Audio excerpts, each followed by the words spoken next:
one thing that we should not forget is the fact that no immediate arrest is going to happen. Putin is not stupid. He's not going to travel abroad to a country where he might be arrested. So in some ways, of course, it is historical. It's a really big case, one that has, the war in Ukraine and the alleged war crimes has been getting so much international attention from the media, from the public. So in that regard, it's really historical. But at the same time, I think we shouldn't get too excited, because any potential trial we're not going to see in a month or in a year. So it's going to be a bit of a wait until we see what actually comes out of all of this. These kinds of cases that go after leaders that are far away from the actual perpetration of crimes physically tends to be challenging. So as we have seen in many other trials and many other courts, that's always difficult. But again, it's also not impossible. So, we have seen cases of, for example, Radovan Karadzic at the International Criminal Tribunal for the former Yugoslavia. He was also not there physically for any of the torture, any of the murders, and yet he is now serving a lifelong sentence for many of those crimes. So it's difficult, but it's not impossible.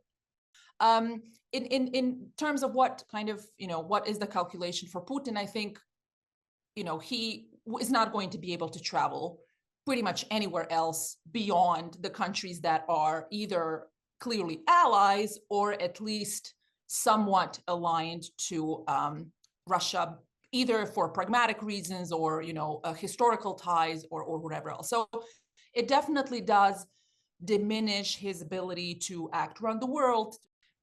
It's more, I think it's possibly more likely that it will make him cling to power even more, even though nothing seems to have suggested that he intended to let go of power, right?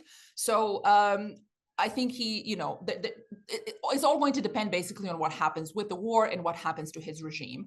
I think it's unlikely that there's going to be a significant regime change anytime soon, because I think to a certain extent it was a matter of time.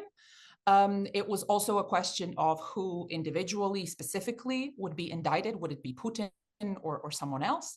And also, finally, I guess the big question was what the prosecutor's office at the International Criminal Court was going to focus on. So kind of which aspect of many alleged war crimes and other international crimes that have been going on in Ukraine in the past year. So to a certain extent, we were expecting something, but I think it was very difficult to know, of course, in advance what specifically would be coming. And at least it's a symbolic act. It's an act where the International Criminal Court's prosecutor's office sends a message about what kind of behavior they deem and they intend to prove is unlawful. So they send a message to other warring parties elsewhere in the world about what is or is not allowed.